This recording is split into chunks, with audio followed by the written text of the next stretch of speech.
Question number 16. Okay. A pipe of fixed length. Pipe of fixed length is closed at one end. What is the third harmonic frequency of pipe divided by first harmonic frequency of pipe? Now, what do you mean by first harmonic, third harmonic?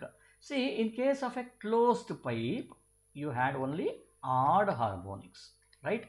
Odd harmonics. And in case of an open pipe, all harmonics were possible. All harmonics. Which means what? Which means that, what do you mean by harmonic? See, there was a fundamental frequency known as F naught, and next what you had? You had initially, let us say, a fundamental frequency F1. Third harmonic means F2 was absent. F2 was absent, you got F3. Then you had F5, then you have F7 and so on. Only odd harmonics are present here. Here what happened? You had F1, F2, F3, F4, F5. Every frequency was been allowed through this tube.